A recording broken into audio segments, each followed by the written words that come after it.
The car hummed to a stop, and I stared at the glowing outline of our house through the windshield. The evening had an unsettling stillness, broken only by the rhythmic chirping of crickets.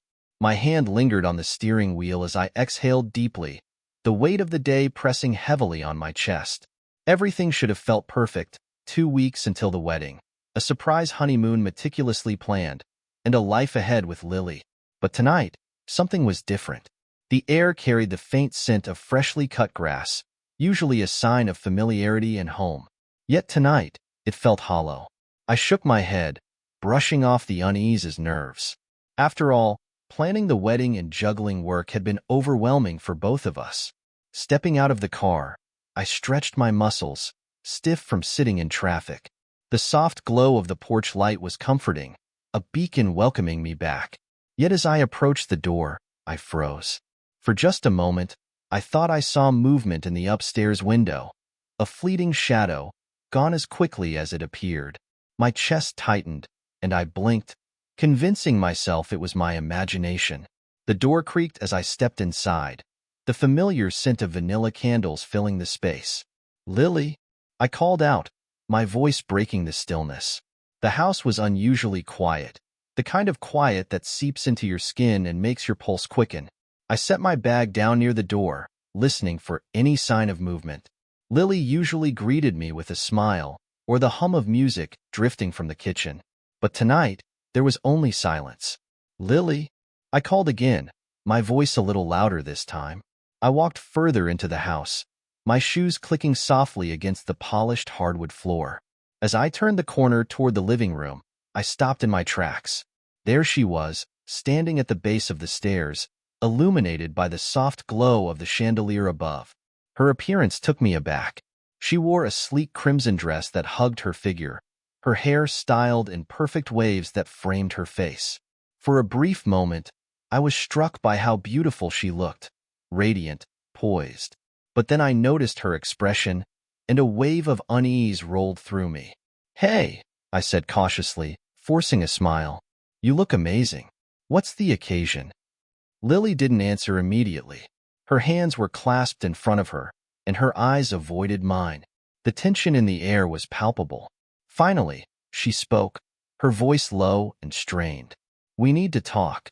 The weight of those 4 words landed like a punch to the gut. A sense of dread settled over me as her words echoed in the space between us.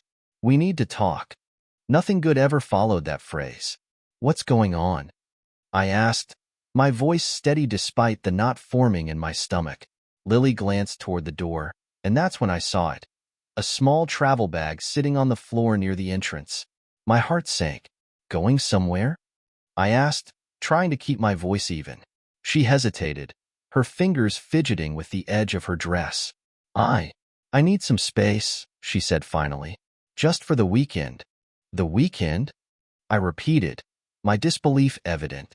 "Lily, the wedding is in 2 weeks. What could possibly be so urgent now?" Her gaze shifted to the floor, avoiding my eyes. "I've been feeling overwhelmed," she said softly. "With work, with the wedding plans. I just need to clear my head." The explanation felt rehearsed, hollow. I took a step closer, my chest tightening. "Clear your head?" I echoed. "Where? And with whom?" Her silence was the first crack in the facade. "For God's sake, Lily, just tell me the truth," I pressed, my voice rising with frustration. She flinched at my tone but didn't look up. Her lips parted as if to speak, but the words seemed stuck. Finally, she whispered, "With a friend." The phrase was like a match struck in a dark room. My chest burned with anger. "A friend?" I repeated, my voice cold. "Is this friend a man?" Lily hesitated, and in that moment, her silence told me everything I needed to know. I stepped closer, my fists clenched at my sides. "Who is he?" I demanded. Her eyes finally met mine, filled with tears. "Carter, please," she said, her voice trembling. "Just tell me," I snapped, cutting her off. "How long has this been going on?" Her shoulders sagged as she exhaled shakily. "A few months," she admitted, her words barely audible. I stared at her, the weight of her confession sinking in.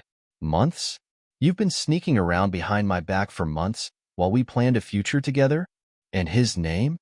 I asked, my voice low but firm. Lily's gaze dropped again, and she whispered, Nathan. The name hit me like a blow to the chest. Nathan, a stranger, yet already an enemy in my mind. How did it even start? I asked, the anger in my voice barely contained. At first, it was just talking, she said, tears streaming down her face. I needed someone to confide in, and he was there. I didn't mean for it to go this far. You didn't mean for it to go this far? I repeated, my voice rising. You've been planning a life with me, Lily. How could you do this? Her sobs grew louder, but she didn't respond. I took a step back, shaking my head as I tried to make sense of the situation. If you walk out that door, Lily, I said, my voice cold and final, don't bother coming back. For a moment, she stood frozen, clutching the strap of her bag as if it were a lifeline. Her gaze met mine, pleading, but I didn't waver. I'm sorry, she whispered, her voice barely audible, and with that, she turned and walked out. The sound of the door closing behind her echoed through the house, reverberating in my chest like the final nail in a coffin. The silence in the house after Lily's departure was deafening. I stood in the entryway for what felt like hours, staring at the door as if it might swing open and she'd walk back in, saying it was all a mistake. But the house remained still, lifeless. Eventually, I moved to the living room and sank onto the couch. The dim light of the floor lamp illuminated the space, but it felt unfamiliar now. Hollow. My eyes landed on the binder sitting on the coffee table, the one I'd used to plan our honeymoon. I had poured weeks into perfecting every detail. The sight of it made my chest tighten. I reached for the binder, flipping through the pages.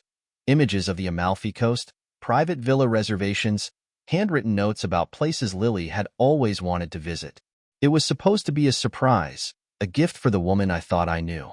The anger came in waves, sharp and searing. I slammed the binder shut, the sound echoing through the room. She hadn't just betrayed me. She had destroyed everything we'd built together. Sleep didn't come easily that night. I lay on the couch, staring at the ceiling, replaying her words over and over. Nathan. His name was a thorn in my mind, a constant reminder of the betrayal. When the first rays of sunlight crept through the windows, I sat up, my head pounding from lack of sleep. The house was eerily quiet, the absence of her presence more noticeable than ever. I dragged myself to the kitchen, pouring a cup of coffee. The bitter taste was a poor distraction from the ache in my chest. Every corner of the house held a memory of her, and now those memories felt tainted. I needed answers. Her vague explanations from the night before weren't enough. I wanted to know who Nathan was, why he'd become a part of her life, and how it had all gone so wrong. By mid-morning, I had made my decision. I picked up my phone and scrolled through my contacts until I found the name I was looking for, Kyle. Kyle had been my roommate in college and now worked as a private investigator. We hadn't spoken much over the years, but if anyone could uncover the truth, it was him. Kyle, I said when he answered, my voice strained. I need your help. What's going on? He asked, concern lacing his tone. I hesitated for a moment, then said the words aloud for the first time. Lily's been seeing someone else. Kyle let out a low whistle. Damn, Carter. I'm sorry to hear that. What do you need from me? I need to know who he is, I said firmly. Everything about him. Send me what you know, and I'll get started, Kyle replied without hesitation. I hung up, my mind racing. This was the first step, uncovering the truth about Nathan. The hours that followed were excruciating.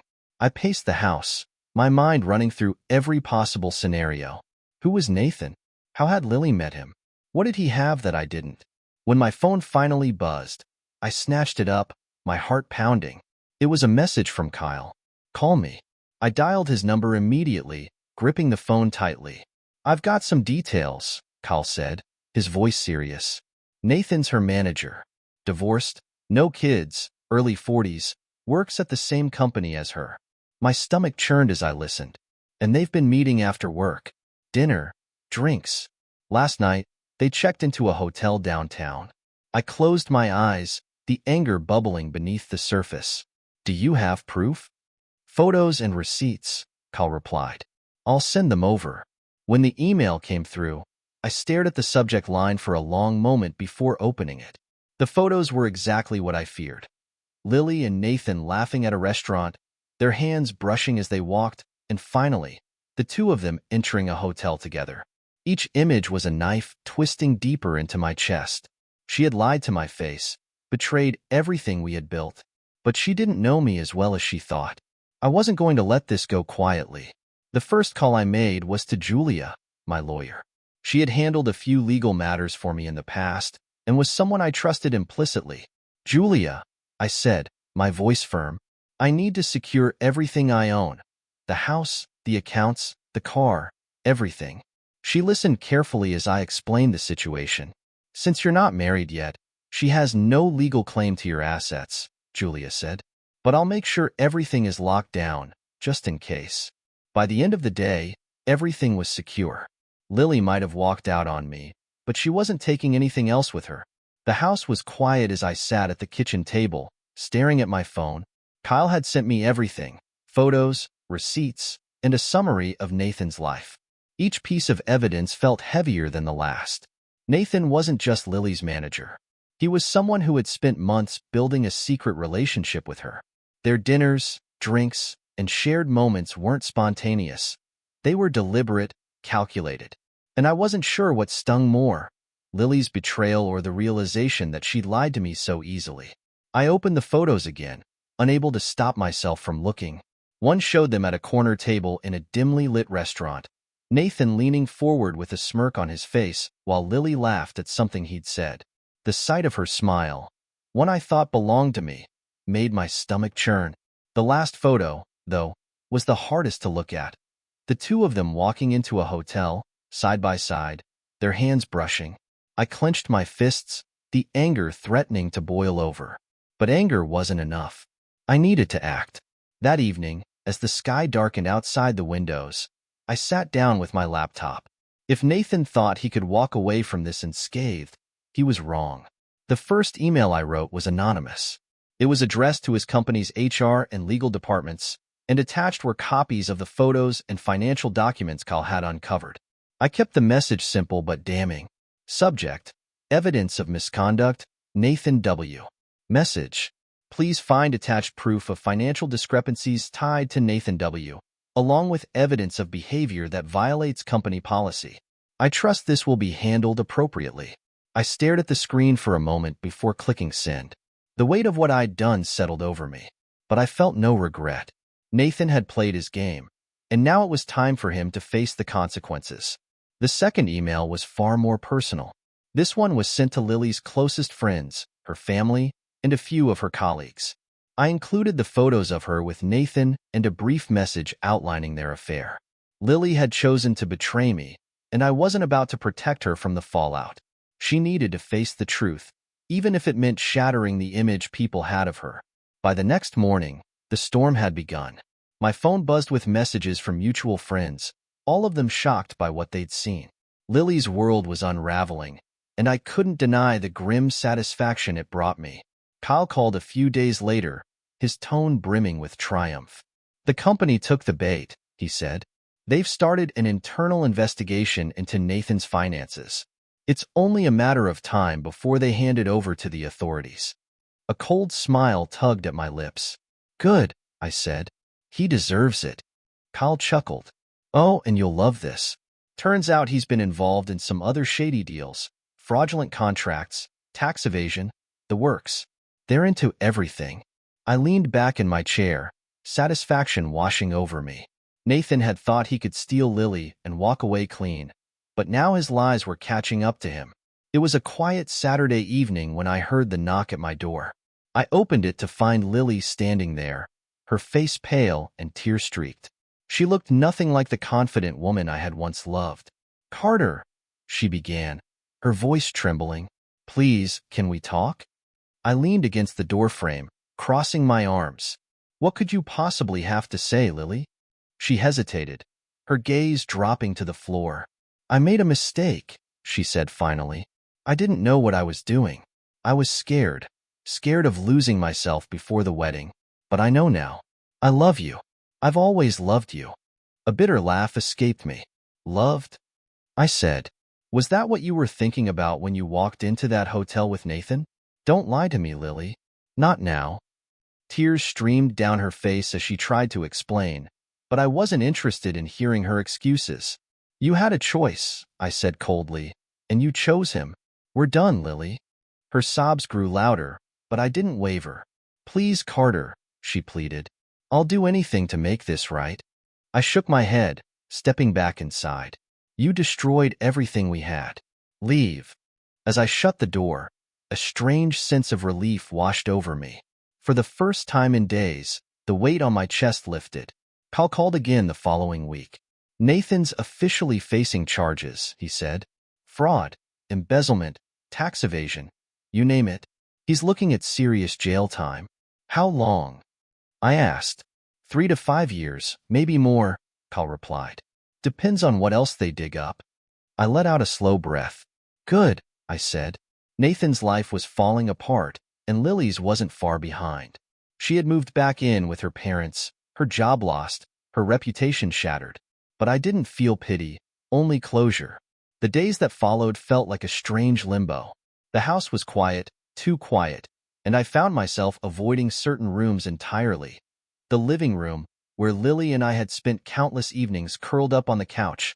The kitchen, where we'd shared morning coffee and laughter. Even the hallway felt haunted by memories I no longer wanted to revisit. I decided it was time to let go. The house, once a symbol of our future together, now felt like a prison of my past. I contacted a realtor and began the process of putting it on the market. It was painful but necessary. Packing up the house was an emotional minefield. Every drawer, every shelf, every corner held something that reminded me of her. A photo album, a trinket from a trip we'd taken, a sweater she had left draped over a chair. I forced myself to box it all up, piece by piece, as if sealing away the memories would help me heal. The last thing I packed was the engagement ring. It sat in its velvet box, untouched since the night she walked out. I opened it, staring at the diamond that had once symbolized a promise of forever. Now it was just a painful reminder of what could have been. Selling the ring felt like the right thing to do. I couldn't bear to keep it, and I wasn't about to let it gather dust in a drawer. The jeweler offered a fair price, and I accepted without hesitation. The money went to a local nonprofit that supported families in need. It felt good to turn something tainted into something positive, as if I were reclaiming a small part of myself in the process. Liam, my closest friend from college, came over one evening to check on me. He brought takeout and a 6-pack of beer, his way of saying he wasn't leaving until I talked. You're doing the right thing, he said as we sat in the now-empty living room, surrounded by boxes. Moving on, letting this place go. It's what you need. I nodded, though the thought of leaving still felt bittersweet. It's harder than I thought it would be, I admitted. Of course it is, he said. But you've already taken the hardest steps. Trust me, Carter.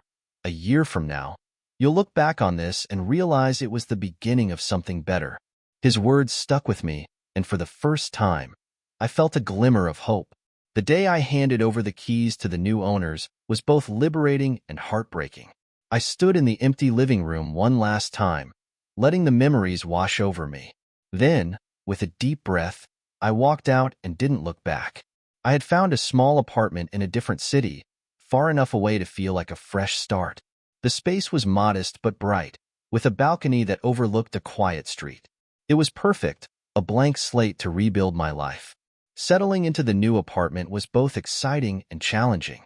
The days were quiet, but they were mine to fill however I chose. I threw myself into work, taking on new projects that pushed me out of my comfort zone. Fitness became my outlet, a way to channel my anger and pain into something productive. The gym became a sanctuary, a place where I could focus solely on myself. 6 months in, I barely recognized the man staring back at me in the mirror. One afternoon, while walking through the park near my apartment, I ran into an old colleague, Jenna. We hadn't spoken in years, but she greeted me with genuine warmth. I heard about everything, she said carefully, as if testing the waters. I'm really sorry for what you went through. Thanks, I said, offering a small smile. It's been a rough year, but I'm getting there. Jenna nodded, her expression thoughtful. You seem different, stronger somehow, like you've come out of this better. Her words stayed with me long after we parted ways. Pal called me again a few months later with the news I'd been waiting for. It's official. Nathan's been sentenced 3 years for fraud, plus restitution. I leaned back in my chair, letting the weight of his words settle. Good, I said simply. And Lily? Pal asked after a pause. She's not my concern anymore, I replied, and for the first time, I truly meant it. Sitting on the balcony of my apartment one quiet evening, I looked out at the city lights and felt something I hadn't felt in a long time. Peace. The betrayal, the anger, the heartbreak. It was all behind me now. I had survived. More than that, I had rebuilt myself, piece by piece, into someone stronger. Someone who no longer needed to hold on to the pain of the past. A message from Liam pinged on my phone later that night. How's the new place treating you? I smiled and snapped a photo of the view from my balcony, sending it back with a simple reply. Better than I expected. Thanks for everything. His response came quickly. You've earned it. The months that followed were quiet but fulfilling. I took risks I never would have considered before, both professionally and personally. I learned to trust myself again, to find joy in the small moments, and to let go of the bitterness that had once consumed me. As the sun dipped below the horizon, painting the sky in shades of orange and pink, I realized one thing for certain. This wasn't just the end of a painful chapter. It was the beginning of something better. The betrayal had almost broken me, but it had also shown me the strength I didn't know I had. And now, as I looked toward the future, I knew I was ready to embrace it on my own terms.